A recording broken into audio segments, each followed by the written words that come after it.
reunião aqui está sendo gravada, permanência na reunião, configura automática autorização para que seja gravada e divulgada lá no nosso grupo, não é? Muito bem.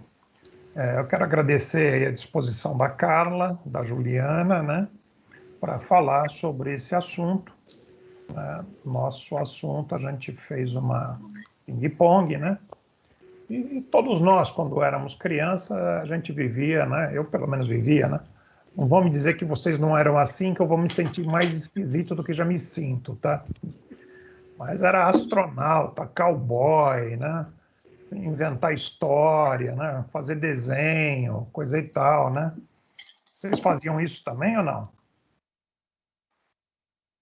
Conta aí, Eduardo, conta aí. Olha, não sei, Norton, não tenho tantas lembranças assim. Não sei, acho que, bom, astronauta, com certeza. Tá bom, jogador de futebol, qualquer coisa. Mas Então, sei lá. as meninas tradicionalmente brincavam de casinha. Não, a Carla não brincava. Eu brincava, porque tinha umas vizinhas, que as filhas eram mulher, né, e elas reclamavam para a mãe dela reclamava para mim, eu tinha que ser o pai daquela família, quisesse ou não quisesse, né? Eu brincava de mocinho e bandido. Eu sempre era o bandido. A gente brincava, eu brincava com meu irmão, de mocinho e bandido, brincava, a gente inventava brincadeira. É muito comum, né, durante a nossa infância, a gente transitar muito mais, né, com esses mundos mais oníricos, né, mais de fantasias, né? Aí eu gostava de brincar de heróis, eu era Tarzan e Jane. Tarzan e Jane. Vestia biquíni e sunga e ficava amarrando corda e realmente a gente fingia que ficava pulando de cipó em cipó. Eu lembro que eu gostava muito de empinar pipa também, fazia pipa, ia nos terrenos baldio e eu sei que era brincadeira de menino, mas eu gostava muito de empinar pipa, gostava muito. Escrever, desenhar, acho que a maior parte da gente, né, também fazia isso de uma forma ou de outra, né? Lembro que tinha um amigo de infância que, com 8, 10 anos, ele desenhava seus próprios gibis, né? Suas próprias histórias em quadrinho, né? Então, era um processo criativo muito interessante, porque ia desde o argumento até da diagramação gráfica, os personagens e tal, né? Obviamente, dentro das limitações, né, de uma criança de 8 anos, 7 anos, 9 anos. Mas era um exercício fantástico, né?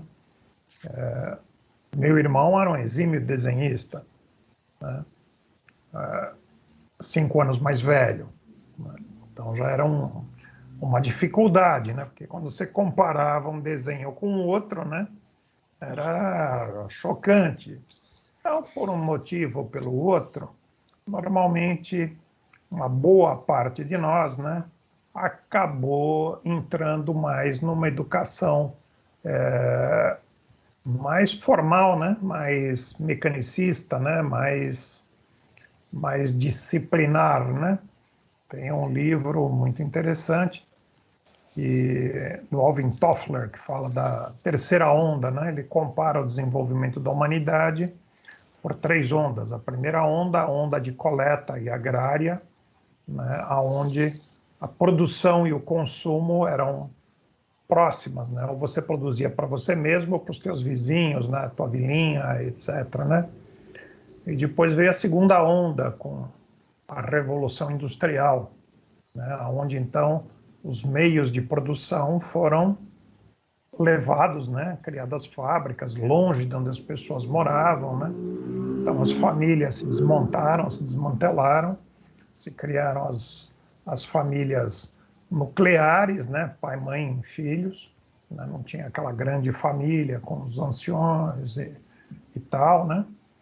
E aí se iniciou um processo da educação pública, né?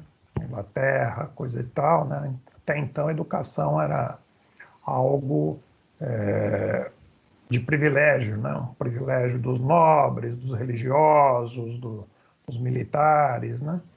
E a educação foi estendida às pessoas em geral, porque você tinha uma necessidade de formá-las para atender às fábricas, né?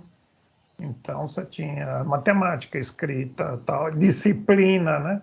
Entrar no mesmo horário, parar no mesmo horário, sair no mesmo horário, comer no mesmo horário, né? E aí ele previa, né, depois dessa segunda onda, uma terceira onda, que era um misto, né, uma reaproximação da produção e o consumo, mas através de tecnologia, né, outra forma, outra reestruturação, né, que a gente vê hoje em dia, impressora 3D, as plataformas, os apps e etc. Né?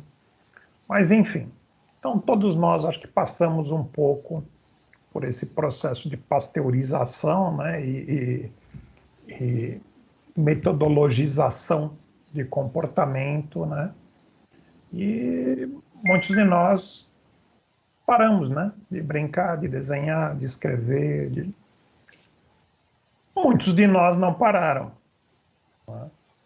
Então, esse é o motivo que a gente traz esse bate-papo aqui. Temos 2 exemplos, né? A Carla, a Juliana, e certamente mais alguns de nós, né? Então, eu vou propor que a gente inicie passando a palavra para a Juliana, depois para a Carla, para elas contarem as suas histórias, né? O que levou vocês a continuarem a se expressar de uma maneira não tecnicista, né? E depois das 2, a gente abre para um debate. Quem mais também tem seus talentos, que não está nos contando, né? E fazemos um ping-pong. O que vocês acham? Vamos assim? Vamos. Então, vamos lá, Juliana. Conta a sua história. Eu já conheço uma grande parte aqui. Meu nome é Juliana Cascardo.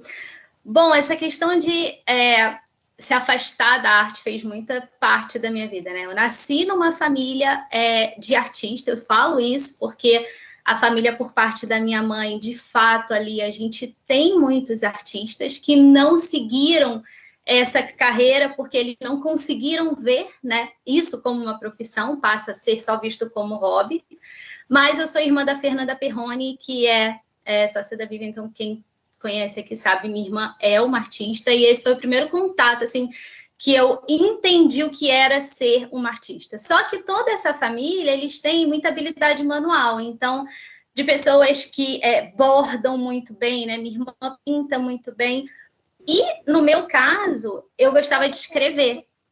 Só que quando que a gente vai pensar que escrever, a gente pode viver disso num país como o Brasil, né, que pouco investe nisso. E essa sempre foi uma questão. Então, desde pequena, quando eu brincava de Barbie, eu gostava muito de escrever as histórias que eu colocava nas minhas Barbies. Assim, eu escrevia os contos, e sempre foi assim, né? Quando em redação, eu era uma aluna muito boa em redação, eu já ganhei concurso de redação na escola, mas eu não conseguia enxergar aquilo como algo que eu queria para a minha vida, né? Como algo que eu queria usar também como parte da minha profissão. E acabou que eu fui me afastando muito disso. E eu lembro quando a gente era mais nova, a gente escrevia agenda, né? E as minhas agendas eram todas em forma de poema também. E a vida foi levando por outros caminhos. Quando a minha irmã resolveu estudar arte, eu ainda falei, nossa, que coragem, né? Assim, você ter essa... Eu vou ser uma artista, coisa que, na época, na verdade, eu nem me enxergava muito como tal, como eu falei, né? Para mim, a escrita não era muito de arte, assim, ligado a isso.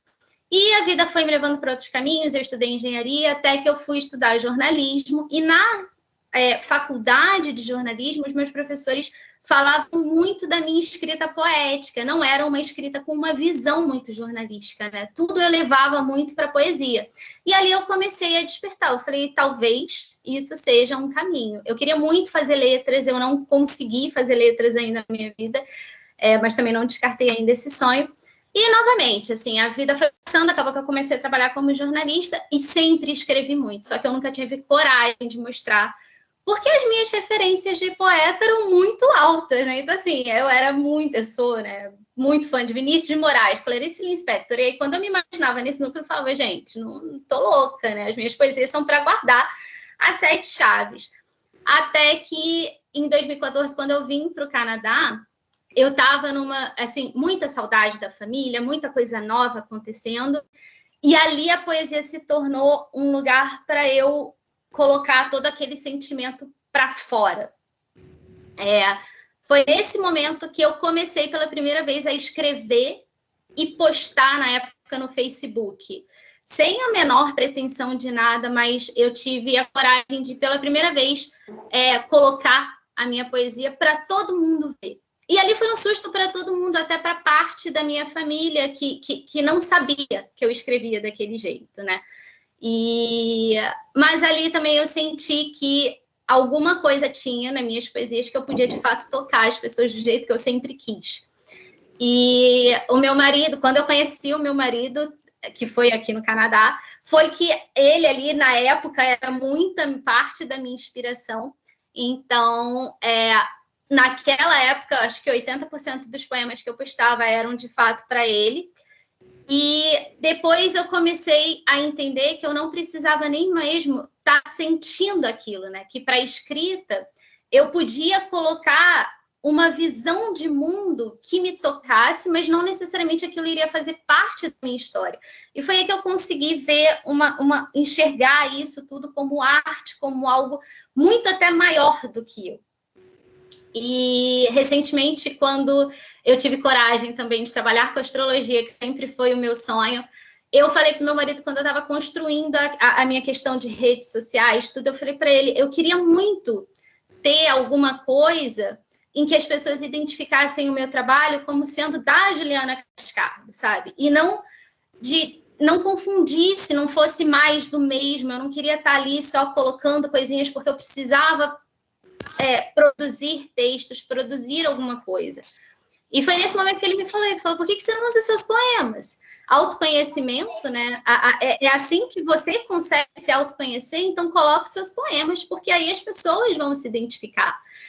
E aí eu transformei os meus poemas numa fonte de autoconhecimento para mim e na maior conexão hoje que eu tenho com os meus clientes. E foi assim que eu descobri o tamanho que a poesia tem na minha vida e o quanto que isso pode, de fato, me agregar e ajudar, né? E fazer exatamente o papel que uma poesia tem, que é de tocar a pessoa, que é de fazer as pessoas refletirem, que é de trazer mais ternura, mais doçura para a vida das pessoas e também, às vezes, né, umas poesias mais pesadas, de trazer uma reflexão sobre sentimentos que talvez a gente esqueça, sobre sentimentos que a gente nem sabe que a gente tem, e é onde também eu descarrego muita coisa que eu recebo dos meus clientes, muitas histórias, às vezes pesadas, que chegam até mim, eu falo, eu preciso colocar isso de alguma...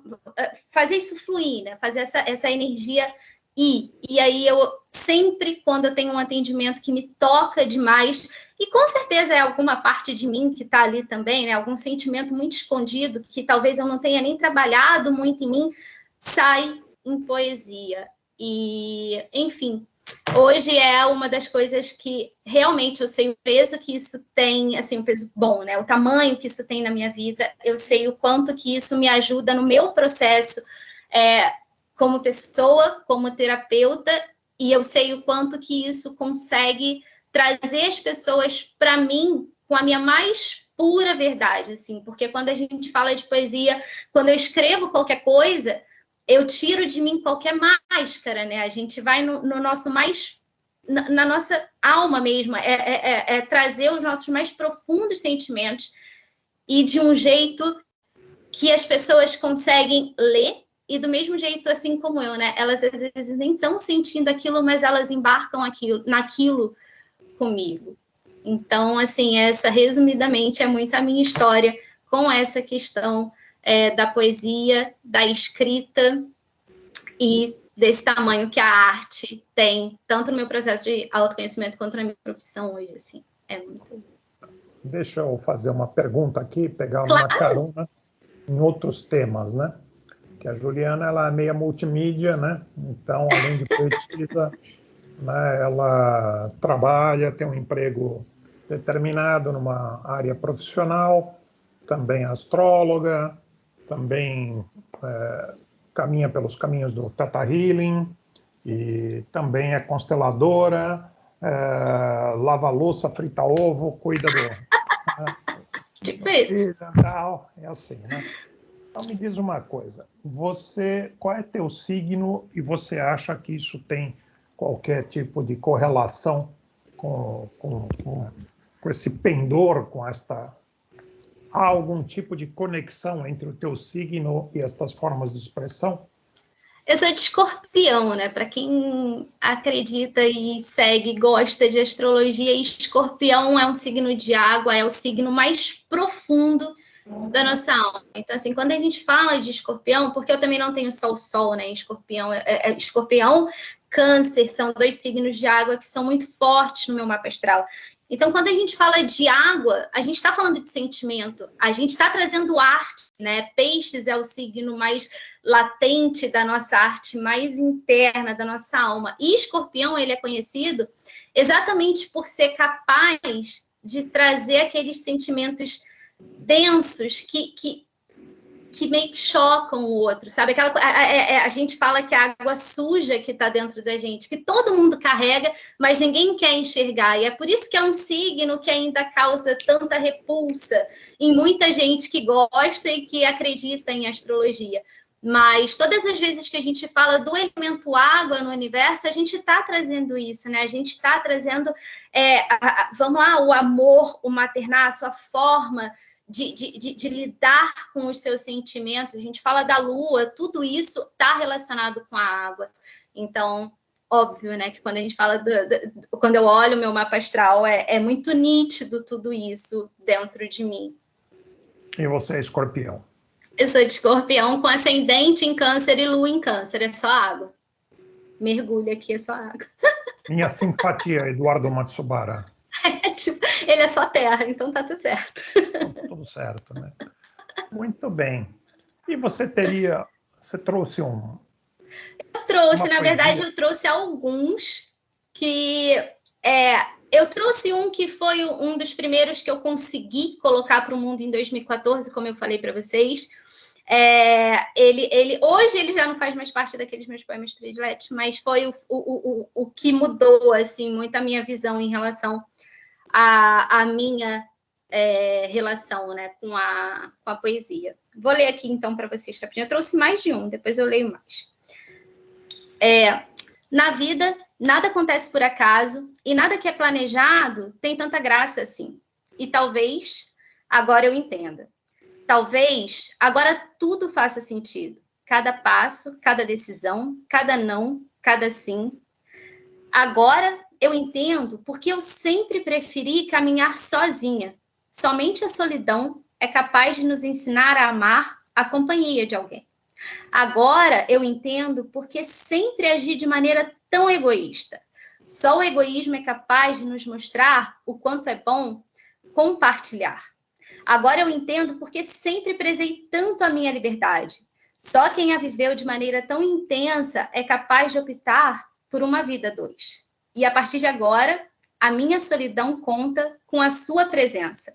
O meu egoísmo se rende às suas vontades.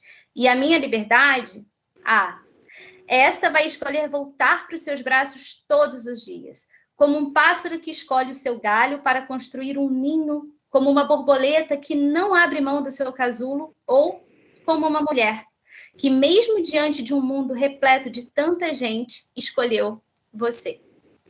Esse foi um dos primeiros que eu soltei. Esse foi, na verdade, para o meu marido. Foi um dos primeiros que eu coloquei no Facebook. E eu recebi, assim, muita... Só vi coraçãozinho voando aqui.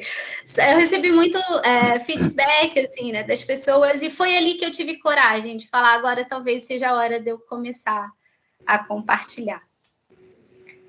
Eu posso ler mais um? Tem um que eu fiz, que foi um desabafo meio depois de um atendimento que eu tive. E deixa eu só achar aqui onde eu coloquei. E, assim, é engraçado que foi um dos poemas que eu mais tive feedback, né? Um dos posts que mais fizeram sucesso ali no meu Instagram. E eu fiquei muito assustada, porque é um tema de um amor utópico, completamente utópico, que você vive sem estar vivendo. E é impressionante, assim, o quanto que as pessoas me mandaram mensagens, se identificaram com esse poema e, enfim, vou ler aqui para vocês. E quando o encontrou, não pôde vivê-lo. Justo ele, o amor que ela tanto queria, tanto buscava, ali ela não podia. Talvez fosse uma armadilha do destino. Talvez fosse sabedoria do destino. Enquanto ele a lia com os olhos, ela o acariciava com sorrisos. Enquanto ela o acalmava com gestos, ele a abraçava sem nenhum toque. No silêncio, todo um diálogo. Nas conversas, o mais importante fica por dizer. E sem compreender os obstáculos, eles aceitavam todos os impedimentos. E sem questionar as barreiras, eles seguiam repletos de arrependimentos. Sem nenhuma linha escrita, construíram o mais importante capítulo de suas vidas. Sem nenhuma declaração, viveram o mais lindo amor de toda a sua vida. Foi assim que ela descobriu o mais puro de todos os sentimentos. Foi assim que ele entendeu a existência do mais sublime de todos os sentimentos. E assim, eles continuaram seguindo, um sem o outro. Um sem nunca ouvir do outro. Ambos sem compreender que o amor, apesar de sua essência abstrata, nada é se não for confrontado com a sua mais plena concretude. Ela queria tanto, ele queria tanto. Será isso coisa do tal destino? Enfim, esse foi um poema que eu me assustei, assim, com tanto de pessoas que se identificaram, né, com ele. Quanto que a gente fantasia o amor, o quanto que a gente se prende a uma relação que às vezes nem... ela não existe além da nossa cabeça e a gente ainda continua se prendendo, né, a isso, assim.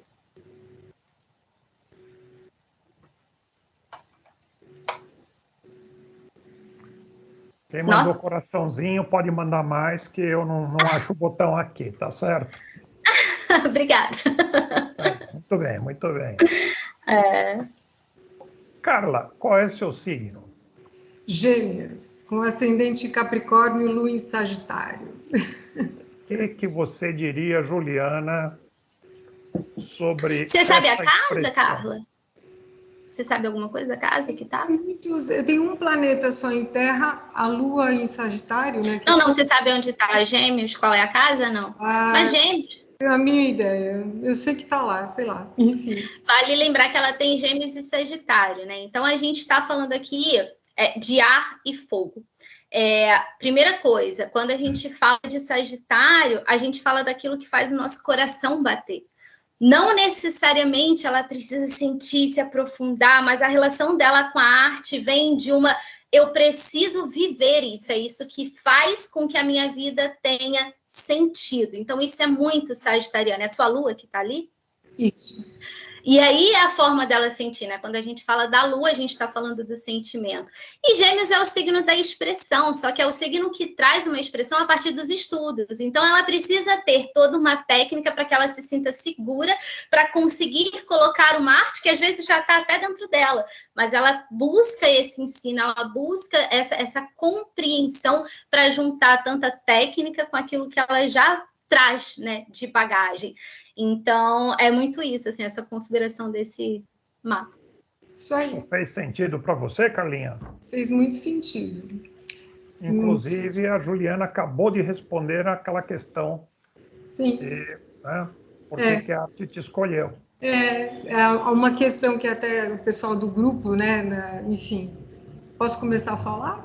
Pode, agora é a sua vez. A Conte como Juliana é que foi o processo. a Juliana leu mesmo, porque assim, desde criança eu gostava da aula de arte no colégio, assim, quando eu era tipo 7, 8 anos, enfim. E eu nunca, o meu irmão que fazia gibis, desenhava, eu não desenhava. Só que eu tinha essa coisa muito assim de ficar olhando as nuvens, enfim. E realmente eu não consigo. Aí eu fui para a dança e depois da dança a vida foi, a vida foi, a vida foi. A minha família, tanto de pai como de mãe, são pessoas muito sensíveis, também ligado a bordado, costura, enfim. E na família do meu pai, as pessoas têm muita ligação com música, né?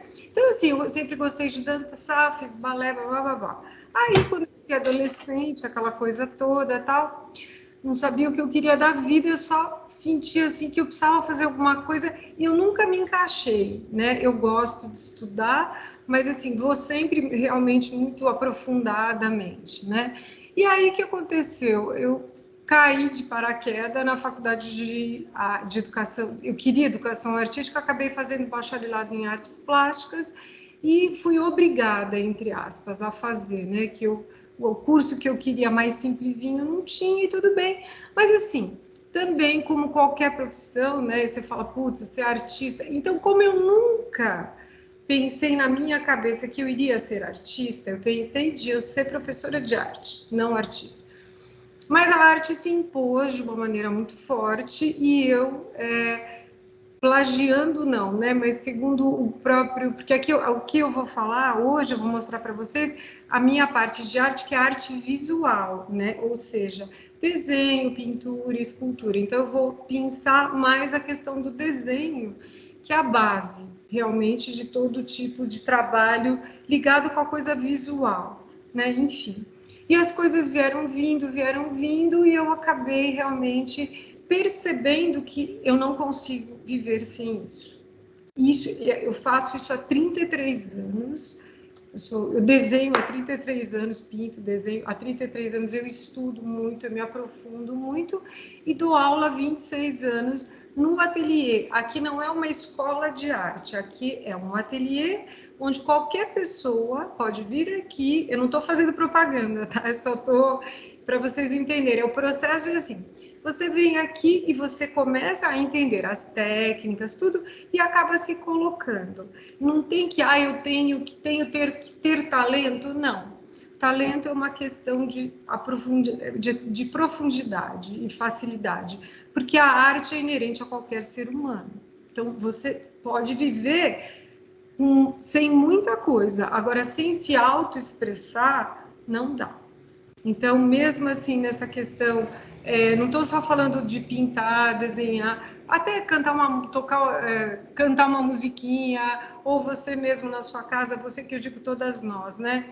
Você escolhe como vai colocar uma mesa, ou você também olha para o teu guarda-roupa e fala, poxa, vou colocar esse tipo de roupa com aquele sapato. Então, tudo isso está ligado nesse conceito muito mais aprofundado, né, dessa questão de arte como essa ferramenta de autoconhecimento, mas não tem a ver com essa outra questão que hoje está muito em moda, da questão de arte-terapia. Arte-terapia, o próprio nome diz, arte-terapia.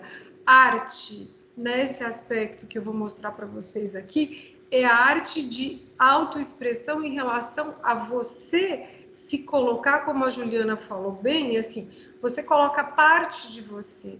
Como eu sou uma pessoa mais, entre aspas, eu não sou muito de aparecer, quem aparece não sou eu.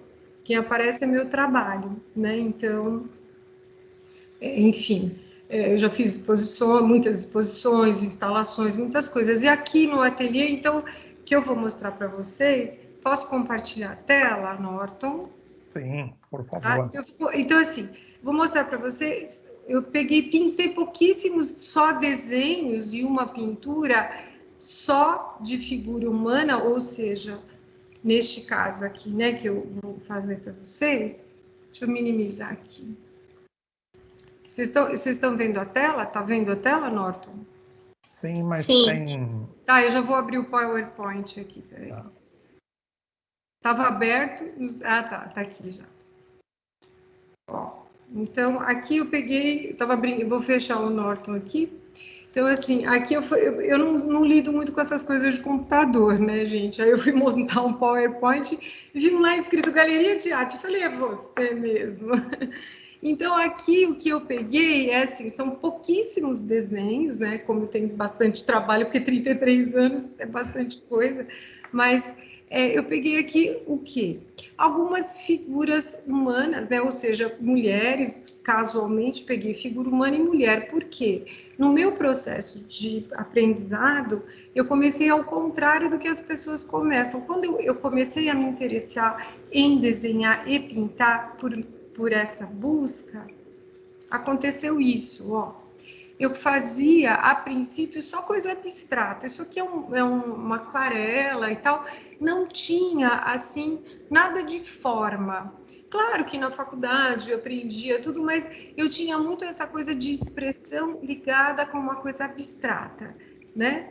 Então, aqui eu peguei e pincei dessa fase mais antiga, esse trabalho de 89, que é só isso aqui, assim, uma coisa bem rasgado também, porque tem a ver... Então, assim, a leitura artística não existe que tem que explicar. Eu não fiz isso porque estava triste ou estava feliz, simplesmente eu estava me expressando com uma técnica, entenderam? Mais ou menos isso. Aqui é um desenho de uma fase que, quando eu comecei a desenhar a figura humana, eu senti uma dor dentro do meu peito que vocês não têm ideia. Doía.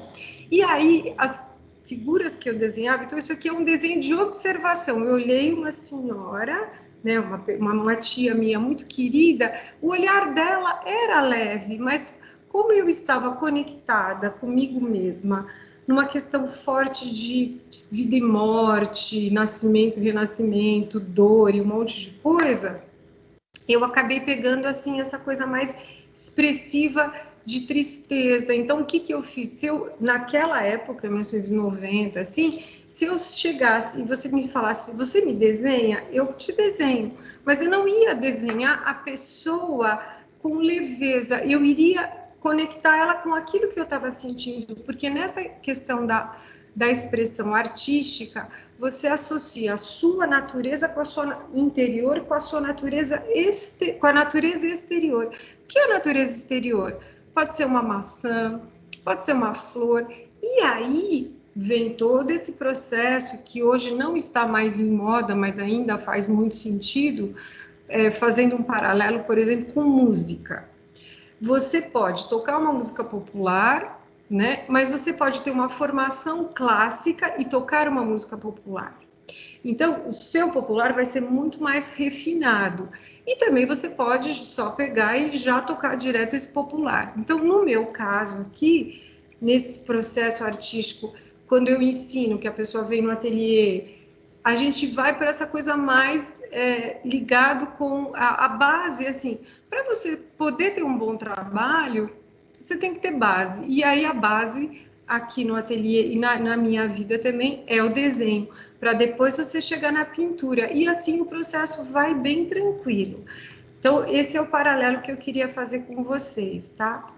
Aqui, esse trabalho de 1995 é uma técnica mista, um monte de coisa, eu já tinha saído da faculdade, foi quando eu comecei internamente a um processo, assim, de maior leveza, e essa pessoa aqui é da minha imaginação, isso não me faz nem melhor nem pior, né? Isso me faz assim, existem artistas que olham só para fora, vão olhar paisagem, vão olhar figuras humanas. No meu processo, porque lá desde criança eu ficava olhando nuvem, aí eu vi umas formas na nuvem, então no meu processo eu tenho essa coisa de, como eu já domino a forma, a técnica, sei desenhar figura humana, então eu posso criar. A criação, ela tem muito a ver com essa questão de você se voltar para si, você também se desenvolver, então você não pode chegar e falar, como aquela coisa que as pessoas pensam, o cara fechou o olho e pá, Leonardo da Vinci fez só a Mona Lisa? Não, Leonardo da Vinci fez milhões de muitos estudos de desenho. Todos os artistas mais antigos desenhavam muito. Mais antigos que eu disse, assim, bem antigo, né? Então, assim, esse processo é muito importante para você até entender o que você vai fazer, né? Aqui já 2004, essa é uma Nossa Senhora, não que eu faço só santo, nada disso, mas assim, é uma Madonna. Aí eu fiz a pintura desse trabalho, mas por enquanto eu trouxe só esse desenho. Foi a primeira assim, intuição que eu tive, que é uma Nossa Senhora da Regeneração, que ela não existe, mas na minha cabeça já existe. E eu tenho a pintura desse trabalho, que é a terra e tal. Então ela está segurando uma menina no colo, não um menino. Eu não sou feminista, não sou nada mais, porque eu tinha acabado de ter minha filha. Percebeu como a coisa vai englobando, né? E assim, o lápis grafite, que é essa técnica aqui, é uma técnica assim que você... É aquele lápis que a gente escreve, sim, mas daqui que eu vou pensar se eu vou fazer uma aquarela, se eu vou fazer uma pintura, enfim. É esse o processo de criação. Ele não é assim, clean, fechei o olho e vou fazer. Não, é mais ou menos assim. Claro que a inspiração vem, mas é uma outra coisa. Aqui já é de 2019, então é o mesmo trabalho, sim e não, né? Então aqui é uma Nossa Senhora que também veio da minha cabeça, e aqui eu estava estudando uma coisa ligada mais com essa questão da cor, da pintura, da fluidez. Todos esses trabalhos aqui, eles são estudos, ainda não são trabalhos, assim, podem ser considerados trabalhos, sim, mas ainda, na minha cabeça, ainda estão no processo de estudo, né? Eu gostei, tudo bem, mas dentro desse meu processo é de estudo mesmo. E aqui é um desenho de lápis de cor, que eu fui numa exposição do Rafael, tudo me tocou muito que também ele estudava, né? Eu vi uma pintura, então é uma releitura, que é uma característica muito conhecida. Essas coisas de releitura, elas são assim, por exemplo, eu estou olhando um mestre da Renascença e fazendo, repaginando um trabalho dele, eu não estou copiando, eu estou vendo o meu olhar, porque eu vi a pintura, depois eu olhei a fotografia, aí eu fiquei e fiz isso em desenho. Este desenho já é um desenho ligado com pintura, entendeu como é que é o processo? Cada desenho você vai fazendo, e aí uns você acha que deve fazer pintura, outros não, e assim vai, né? E aqui, para mostrar um pouco do meu processo de... como eu ensino a arte aqui no ateliê para qualquer pessoa, é assim, o olhar é o olhar nessa questão de você começar a abrir o seu olhar, porque todos nós temos esse olhar, mas o nosso olhar ainda não está conectado com a nossa mão, né? O fazer é o fazer mesmo, de sentar e olhar e desenhar até esgotar, né? E o ver é o que você começa a fazer, você começa a ver um mundo diferente. Porque se por exemplo, assim, vou dar esse exemplo aqui dessa minha aluna que eu peguei. Isso aqui são por exemplo, a terceira aula de desenho, né? Que ela ainda está olhando uma laranja, uma coisa bem simples, do bidimensional, do preto e branco. Ela está olhando uma laranja que eu fiz e ela olhou a laranja. Essa aqui já é a diferença, é uma laranja mesmo, que eu coloquei de observação e ela fez... tá vendo como já mudou o espaço, mudou o plano, mudou um monte de coisa. O porquê que é o preto e branco? Porque não dá para dar salto. Você tem muitas coisas olhando uma laranja. Aí eu brinco e falo, é a laranja da Santa Ceia, né? Porque até chegar a laranja, entendeu? É tudo uma decodificação do interior e do exterior o tempo inteiro. E o tempo inteiro que você está aqui olhando a sombra, claro, eu vou ensinar um monte de coisa, mas eu respeito muito cada pessoa individualmente, né? Então, assim, olha como é que é a sombra e tal. Quando você está aqui, você não está pensando, você não consegue ficar observando sem estar inteiro, sem estar presente. O que a arte traz para a minha vida? Por que eu desenho praticamente todos os dias? não sou, né, workaholic, mas isso me centra no sentido assim, quando eu estou aqui fazendo ou dando aula ou fazendo o meu próprio trabalho, você não consegue, você está aqui, se você for, né, uma que você tem que prestar atenção nas coisas e a coisa vai tão fluida, você está assim, então pensou em outra coisa, não sai. Você tem que ficar o tempo inteiro presente, como também na dança, né? Não dá para dançar e ficar pensando, será que eu vou fazer o que no supermercado? Daqui a meia hora eu vou no mercado, mais ou menos isso. Aqui, como eu tenho esse processo que foi bem intuitivo nessa questão da criação desse curso, então aqui é o lápis sanguíneo, que tem a ver com a Renascença, então o grafite ainda não tinha sido inventado, e aí isso é mais uma questão da cor, né, que tem a ver também com a história das cavernas, né, que as pessoas, nós, né, o ser humano lá atrás desenhava na questão do primitivo, né, ele fazia as imagens naquele mundo mais cognitivo e tal, né, das cavernas, e na época, né, aqui, essa questão da sanguínea é o nome da cor, mas ele também é um processo parecido com carvão, que é tudo mais sequinho e tal. Aqui a gente tem um desenho de observação de lápis grafite, então decodificando cinzas e tudo. Parece uma coisa simples, e todo mundo pode fazer. É interessante que a pessoa fala, mas eu vou conseguir? Consegue. Aqui já é um desenho um pouco mais elaborado, que a gente tem as misturas de cor, é azul, mas tem verde, então o verde é a mistura do azul com amarelo, e aí vai também, ainda também de lápis e tal. Aqui já é uma outra técnica chamada pastel seco.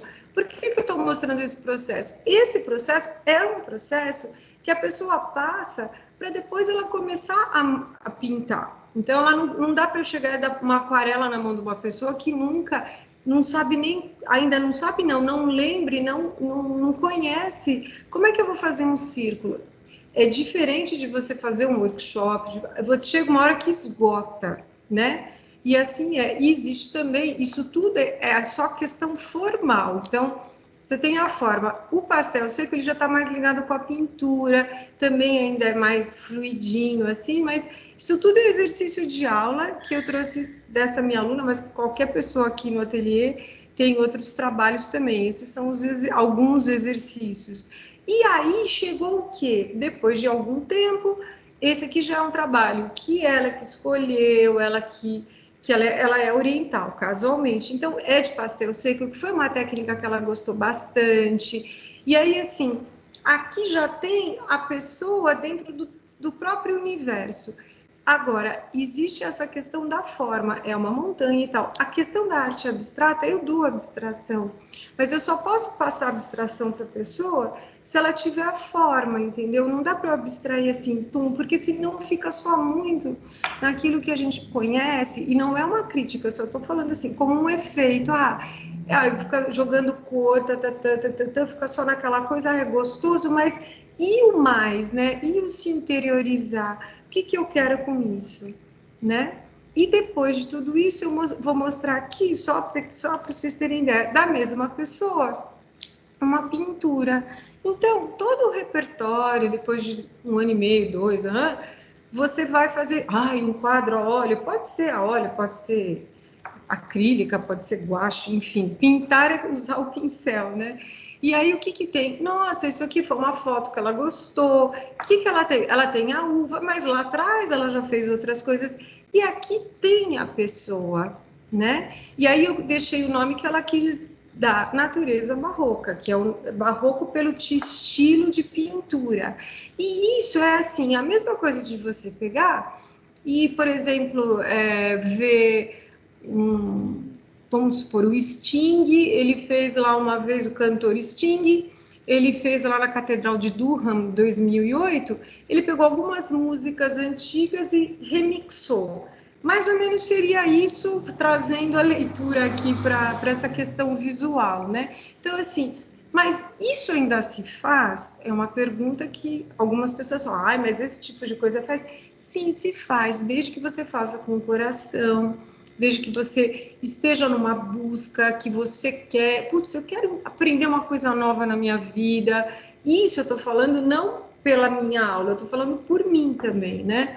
Sempre é bom a gente aprender algo novo na vida, ou nadar, ou aprender uma língua, né? E esse aqui, esse anjo meu mais recente, né? Essa figura, ela me perseguia e eu sabia que eu tinha que fazer. Aí entra um pouco essa parte, talvez, dessa profundidade, né? Talvez, não sei se é pela minha lua em Sagitário, eu não sabia desenhar figura humana. Aí comecei, fiz, fui lá para as raias lá do inferno e aí voltei. E essa figura me perseguia, mas perseguia assim, maneiras de falar. Eu pensava, um dia ainda vou fazer um anjo com a mão assim, sei lá. E finalmente, depois de muitos anos, não só de desenhar e pintar, eu consegui fazer este anjo, mas ele ficou, eu demorei mais ou menos uns 20 anos dentro da minha cabeça para chegar a esse tipo de figura, com as coisas que eu acho que tinha que ser. Então, é um anjo em cima da terra, dessas coisas. Então, hoje eu posso dizer que assim eu consigo passar um pouco do que eu sinto nessa minha questão do fazer, né? Então, eu acho que é por isso também que a arte me escolheu mesmo, porque quando eu era criança, eu não sabia nada, eu falei, não quero. E quando eu entrei na faculdade de arte, eu falei, eu quero tudo, menos pintar e desenhar. E foi exatamente o que eu fui obrigada a fazer, né? Então, é isso, essa é a minha pequena breve história, né? Então, deixa eu sair. Bom, muito interessante, Carlinha. Obrigado aí pela apresentação, por compartilhar a tua história com a gente, né? E, Compartilhar minha. antes da Eu tô gente com a abrir tela para... compartilhada, desculpa. Eu descompartilhei? Descompartilhei? Não. Como é que Não, eu descompartilho? Peraí, eu vou parar de compartilhar. Pronto, desculpa, parei. isso. Muito bem, de volta. Mais alguém no grupo tem outras formas de expressão, outras formas de hobbies, etc., que tenha se expressado, tenha usado isso?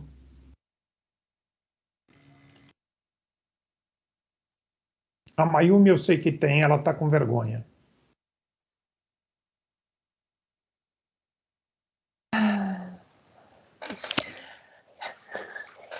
Conta, Para Mayumi. falar, é isso, Norton? Sei que você não gosta, mas vai lá. Bom, primeiramente, Juliana e Carla, eu achei impressionante essa trajetória de vocês. Em alguns momentos eu me vi meio similar. Juliana, assim, quando você começou a me falar que você era muito boa em escrever em redação, que já até ganhou concurso e escrevia poemas, assim, teve uma fase assim que eu também fiz engenharia, sou formada em engenheira, você fala que é formada em engenharia. Não Eu não sei me formei, eu larguei antes a engenharia, porque eu vi que aquilo não era para mim. Entendi. E sua família é de artistas, né? Então, assim, eu vi... A família da minha mãe é de artistas também. Minha mãe é formada em artes plásticas da Universidade de Tóquio. O pai dela era um artista que criava crisântemos, espécies novas de crisântemos, e crisântemo no Japão é muito valorizado porque é o símbolo imperial da família, né? Sabe? É o símbolo Da no Casa passaporte Imperial. japonês, tudo é o crisântemo, é o símbolo da família real, né? Então, a família da minha mãe é muito tradicional, assim, é quase meio que de nobres. Casas japonesas no Japão, tradicionalmente, as populares são casas de madeira, né? E a família da minha mãe morava em casa de pedra, o quarteirão inteiro, assim, murada de pedra. Então, era uma família muito tradicional, andando de kimono, assim, sabe? Muito vinculado à arte, cerimônia do chá, né? E também tinha música no pedaço. Meu pai tocava trompete, minha mãe tocava piano. Eu acho que era o sonho da minha mãe, o Norton sabe. Eu toquei dos 5 aos 16 anos. com piano de cauda ainda, sabe? Que veio da Tchecoslováquia, um vermelho lindo. Tive os melhores professores, mas veio tanta imposição, mas com tanta imposição, que eu fui a rebelde, né?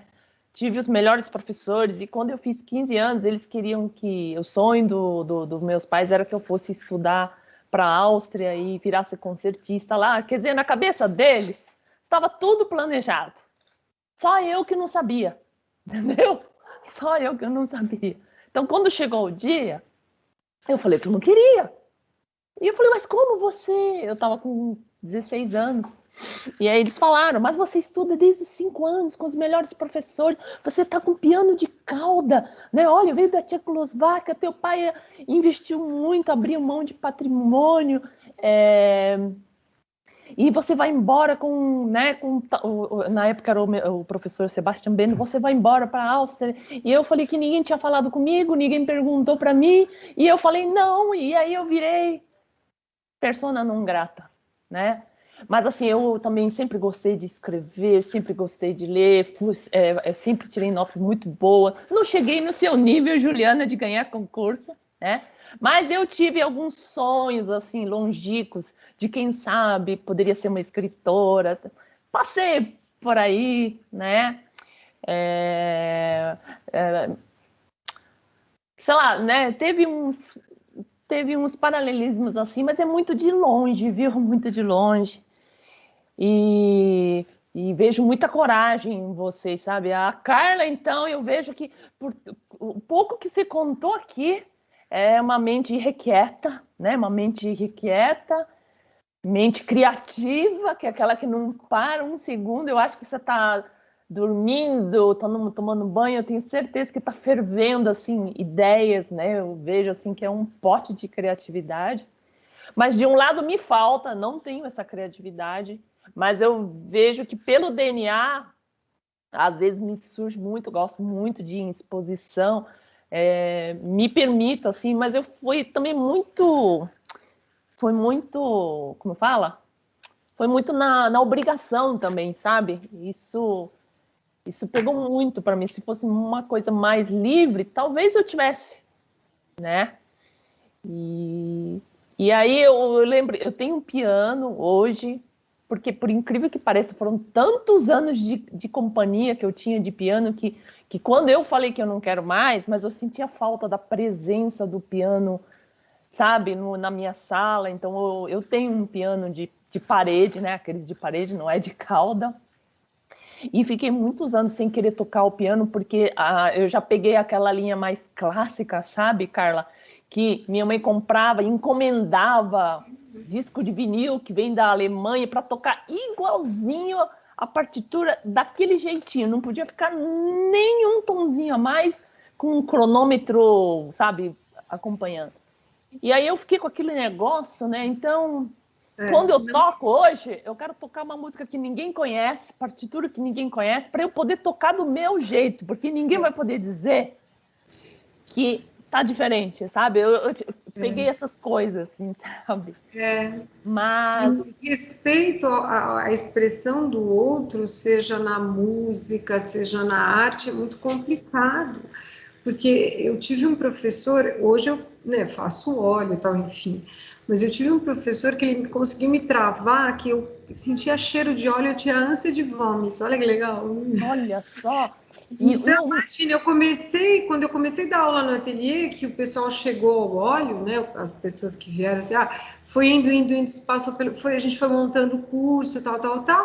E agora, putz, grilo, nossa, eu tive que, aí eu tive que fazer um trabalho comigo, porque eu simplesmente não conseguia mais mexer no material. Então, isso é muito comum. É muito comum a crítica, é muito comum a autocrítica. E eu acho que todo mundo que está aqui, né, quando a gente se expõe lá na constelação, quando a gente se expõe no Instagram, ou quando a gente se coloca, então, assim, eu ponho o escudo, entre aspas, né, porque eu sou uma pessoa super tímida. Eu não sou tímida assim, né, com vocês, mas eu sou tímida. E é interessante, porque, assim, várias pessoas falam, mas não acredito que esse trabalho é da Carla, porque, nossa, a força vem junto com a nossa eu sinto assim que tem uma coisa ligada com o espiritual, né, sem religião, que é muito mais do que a gente... Parece assim uma consciência, né, do criador, assim, da fonte criadora, mas assim, essa coisa, por exemplo, eu já vi pessoas que o professor falava, não, você tem que fazer igual a mim. Deus me livre, isso é um horror, isso é assassinar, né? E assim, nem todo mundo que eu sinto que vai dar aula de pintura e desenho, não é porque é artista que é um bom professor, entendeu? Eu acho que eu tive vários professores na faculdade, artistas, que me queriam né? Entendeu? Assim, não, você não... me traumatizaram. Depois eu fiz um trabalho todo e consegui me superar, mas é complicado, porque é mais fácil desistir, né? E aí, uma coisa que eu queria assim deixar para todo mundo, que eu sinto, né, do meu processo e não é assim, não é artista, ego, não, é uma coisa assim, isso é uma vertente do conhecimento, como a matemática, como a filosofia. Então, é assim, você só tem isso. É que eu acho que a sociedade foi muito colocando isso no lugar, artista é retardado, artista está sempre no mundo da lua. E, na verdade, não tem nada a ver. É uma coisa igual a outra, só que um tem a coisa mais visual, né? Assim, uma pessoa que gosta mais de conta vai ter mais facilidade para isso. E tem que ser respeitado, né? E eu acho, assim, aquilo que te faz feliz. Aí, assim, às vezes as pessoas falam, você não tem preguiça de, sei lá, segunda-feira? Não, eu adoro, porque eu amo o que eu faço. Então, quando a gente ama o que a gente faz, não é que é fácil, a gente rala pra cacete, desculpe a expressão, mas você acaba, sabe, quando você faz aquilo com amor, a coisa acaba se impondo e vem. Então, o que te deixa feliz? É sentar e tocar o piano? Vai, toca o piano. É rabiscar, é cozinhar, é fazer uma coisa legal. E aquela coisa assim, sabe, eu não sei explicar, é uma coisa realmente superior, eu acho. Superior não no nível de superioridade, mas no nível assim, a coisa se impõe de uma maneira que você se sente tão bem fazendo aquilo, que eu acredito que a Juliana deva sentir isso escrevendo, né? Então, assim, é uma coisa assim, dessa autoexpressão é muito legal. E não dá para se enganar, né? Vou fazer qualquer coisa aqui para dizer que eu sei fazer. Porque a gente intuitivamente sente. Isso não é uma crítica, mas não dá para dar uma meia boca. Ou você entende o que você está fazendo, ou você não entende. E é muito você com você, né? Sim, você não tem que dar satisfação para ninguém. É você com você, não é? E assim, a questão do que as pessoas falam, meu estilo. Nego, pra você ter estilo, você precisa no mínimo uns 15 anos aí, no mínimo, né? Não dá para você falar, eu tenho estilo de... Porque é muita coisa, e o que eu sinto, eu fico chateada às vezes, porque eu sinto assim, nas outras áreas de arte, você ainda tem alguma coisa na nossa, qualquer coisa pode ser arte, né? Você tá com o negócio lá, então assim, a questão da arte conceitual é legal, vai até a página 2, eu falo, gente, ainda estamos lá em 1915, tudo pode ser arte, enche o saco, sabe? Então, eu já estou por aqui, assim, eu falo, quer saber? Vou fazer minhas coisas, vou passar o que eu sei para as pessoas e tá tudo certo, né? Vamos respeitar. Agora, Norton, tem uma grande diferença entre elas e eu. As duas têm talento, entendeu? Eu discordo, eu ia te falar exatamente o contrário. Eu ia te falar, não desperdice. Não desperdice o seu talento. Eu também já tomei 0 em redação. Então, assim, obstáculos e pessoas criticando a gente, isso vai sempre ter. Eu acho que a diferença, não minimizando nada disso, mas eu acho que o talento... você tem, só por tudo que você falou, você tem. Mas a diferença é a persistência, é a compreensão daquilo, sabe? Eu entendo que eu não posso viver sem escrever, mas isso demorou muito para eu entender, sabe? E a mesma coisa com você, né? Isso foi vital para você, né? Isso é vital na minha vida, assim, escrever é uma necessidade. Então, assim, não importa se eu estou bem, se eu estou mal, se eu tô no metrô, não importa onde eu tô, às vezes eu paro tudo para escrever. E às vezes no caos mesmo, tá? Tipo, no metrô, lotado, em pé, eu faço um poema. Porque aquilo é onde vai me tirar daquele caos que eu não queria estar. Porque é legal pegar o metrô em pé. Eu vejo assim que tanto como escrever, como pintar, é tão importante quanto comer, tomar banho, você falou tudo. dormir. Mas, eu acho que é isso que eu percebi em vocês. Mas eu né, te convido a olhar quando você tiver, né, aberta, mas é isso, esse talento, porque e você não tem a capacidade de fazer tudo o que você fez na sua trajetória se você não tivesse o seu talento. A maneira como isso foi imposto, assim como várias vezes a maneira como foi visto, né, a minha escrita ou a arte da Carla, isso afasta a gente. Mas a grande questão é quando é que a gente vai aceitar o tamanho que isso tem e falar, não, realmente eu preciso disso. Por isso que eu falei para ela, é algo que é vital, é algo que vem para expressar o que a gente é um tamanho tão grande que isso toma na nossa alma, que aí uma hora você fala, sabe, chega, eu preciso disso, porque se eu não tiver isso, de fato, qualquer outra coisa que eu faça não tem o menor sentido na minha vida, sabe? É muito. Eu fiz até um poema. Posso ler um poema que eu fiz em relação a isso, a minha paixão pela escrita? É muito pequenininho. Só dar uma parte aqui. Vocês estão telepáticas. Por quê? Porque eu tinha escrito aqui uma pergunta justamente nesse sentido, para Juliana, para Carla, né, para debate. Né? Quais são os obstáculos que aparecem, né, e quais os conselhos de como ultrapassar esses obstáculos e ir para frente? Vocês já atravessaram o sinal, já foram lá na frente e tal. Né? O conselho é persistir na sua verdade, mas é um limite tênue. E a questão do talento, o talento existe, eu brinco aqui no ateliê e falo, é 99% de ralação e 1% de inspiração. Mas é uma ralação boa, não é você ficar, tenho que... Não, você faz porque, como a Juliana falou, ela está no metrô, ela está escrevendo. Eu, às vezes, como agora eu já estou mais, não preciso desenhar tanto, mas, nossa, eu tenho minhas horas por semana que se eu não fizer, eu começo aquele negócio e fica assim, eu tenho que sentar lá e trabalhar nas minhas coisas. E é isso. Um exemplo interessante, a Mayumi, eu vou dar uma fofocada aqui, Mayumi, tá bom?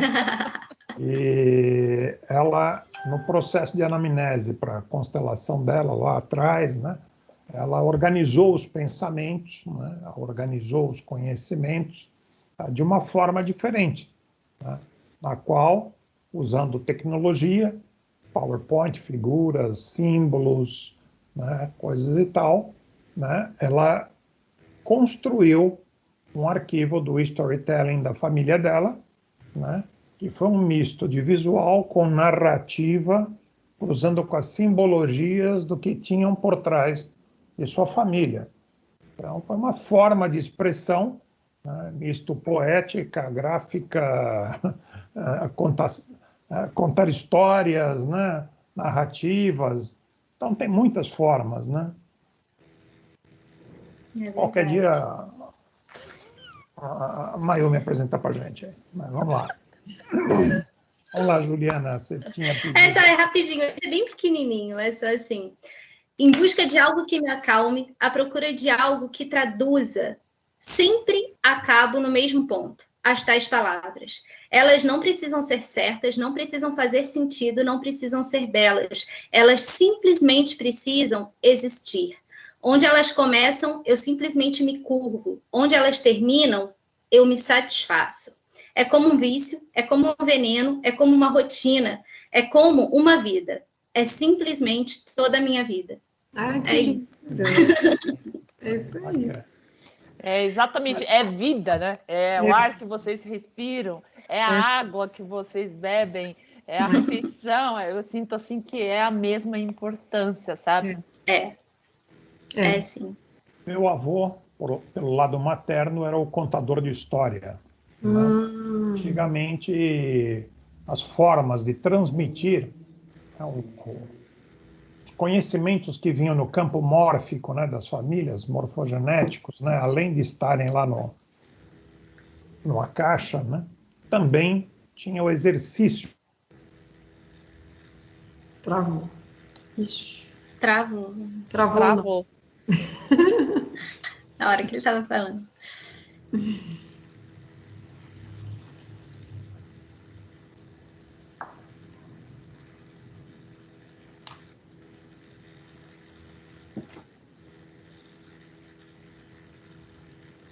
Orton. É engraçado que ele vai falar, ele tá falando do avô, né? E quando eu fiz a constelação com o Norton, o meu avô materno foi uma figura muito importante e tal, e eu nunca conheci o meu avô. E ele é a única pessoa que eu sei que escrevia bem da família, mas eu nunca o conheci. Que coisa, né? Um barato. Olha, vocês sabem, eu não tenho contato com meu pai, não tive muito contato com meu pai nos últimos. Meu pai já está falecido. Aí meu pai foi embora, meus pais se separaram, foi embora, foi para outra família e não,